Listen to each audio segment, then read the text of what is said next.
हम सभी मंदिर में जाकर नंदी जी के कान में अपनी मनोकामना कहते हैं, लेकिन बहुत कम लोग जानते हैं कि आखिर नंदी जी का जन्म कैसे हुआ।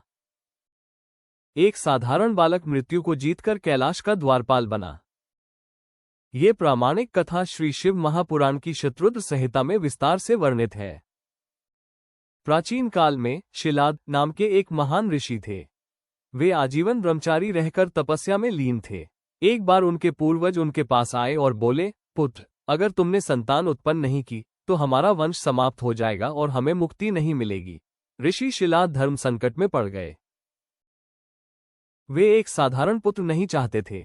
उनकी इच्छा थी कि उन्हें एक ऐसा पुत्र मिले जो बिना गर्भ के जन्मा हो, मृत्युहीन, अमर हो और स्वयं भगवान शिव के समान तेजस्वी हो। ऋषि शिलाद ने घोर तपस्या की। उनकी तपस्या से देवराज इंद्र प्रकट हुए। ऋषि ने जब अमर और शिव समान पुत्र की मांग की तो इंद्र ने हाथ जोड़ लिए और कहा, ऋषिव, मृत्यु पर विजय प्राप्त करना और शिव के समान पुत्र देना मेरे अधिकार में नहीं है। इसके लिए आप महादेव की शरण में जाएं। ऋषि शिलाद ने फिर भगवान शिव की कठोर तपस्या शुरू की। हजारों वर्षों की तपस्या के बाद महादेव प्रसन्न हुए। ऋषि शिलाद ने वरदान मांगा, प्रभु, मुझे आप जैसा पुत्र चाहिए जो अजर अमर हो। भोलेनाथ ने मुस्कुराते हुए कहा, हे मुनि, मेरे समान तो कोई दूसरा है ही नहीं, इसलिए मैं स्वयं तुम्हारे पुत्र के रूप में अवतार लूंगा। कुछ समय बाद जब ऋषि शिलाद यज्ञ के लिए खेत जोत रहे थे तो धरती से एक दिव्य बालक प्रकट हुआ। उस बालक की छवि साक्षात शिव जैसी थी। ऋषि शिलाद उसे देखकर परमानंद डूब गए, इसलिए उन्होंने बालक का नाम नंदी रखा। नंदी का अर्थ है आनंद देने वाला। बाद में ऋषि की प्रार्थना पर उस बालक ने एक सामान्य मनुष्य का रूप धारण कर लिया और पिता के साथ आश्रम आ गया। नंदी बहुत ही कुशाग्र बुद्धि के थे।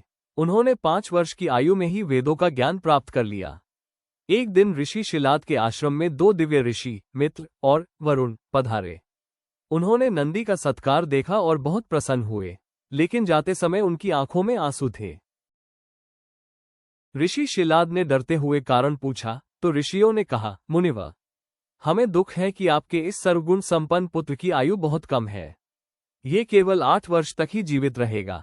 ये सुनते ही ऋषि शिलाद पछाड़ खाकर गिर पड़े और विलाप करने लगे। पिता को रोता देख बालक नंदी ने पूछा, पिताजी, आप क्यों रो रहे हैं? ऋषि शिलाद ने उन्हें उनकी अल्पायु, कम उम्र के बारे में बताया।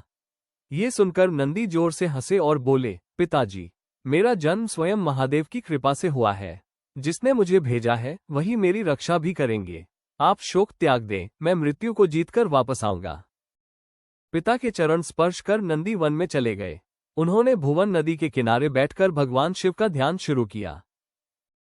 नंदी ने रुद्र मंत्र का ऐसा कठोर जाप किया कि वे समाधि में लीन हो गए। उन्हें न भूख की सुध थी, न प्यास की और न ही काल मृत्यु का भय। बालक नंदी की ऐसी कठोर तपस्या देखकर पूरा ब्रह्मांड डोलने लगा। अंततः भगवान शिव और माता पार्वती स्वयं वहां प्रकट हुए।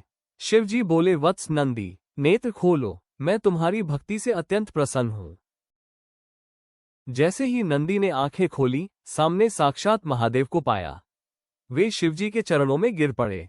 भगवान शिव ने नंदी को उठाकर अपने हृदय से लगा लिया और कहा, नंदी, तुम्हें मृत्यु का भय कैसा? तुम तो मेरे ही अंश हो। आज से तुम अजर और अमर हो। काल मृत्यु कभी तुम्हें छू भी नहीं पाएगा। उसी क्षण भगवान शिव ने अपनी स्वयं की माला उतारकर नंदी के गले में डाल दी। इस माला के पड़ते ही नंदी दिव्य हो गए। शिवजी ने घोषणा की कि आज से तुम मेरे सभी गणों के स्वामी हो। तुम्हें नंदीश्वर के नाम से पूजा जाएगा। तुम मेरे सबसे प्रिय वाहन बनोगे और मेरे निवास कैलाश के मुख्य द्वारपाल रहोगे। मेरी आज्ञा के बिना कोई मेरे दर्शन नहीं कर पाएगा। जहां मैं रहूंगा वहां तुम रहोगे। तुम मेरे परम सखा हो। इस प्रकार अपनी अटूट भक्ति और विश्वास के बल पर नंदी जी ने न केवल अपनी मृत्यु को टाला, बल्कि भगवान शिव के सबसे करीब और पूजनीय बन गए। इसीलिए कहा जाता है कि शिव की पूजा नंदी के बिना अधूरी है। प्रेम से बोलिए नंदीश्वर भगवान की जय। हर हर महादेव। अगर आपको ये वीडियो अच्छा लगा हो तो प्लीज लाइक एंड सब्सक्राइब करें। Thank you.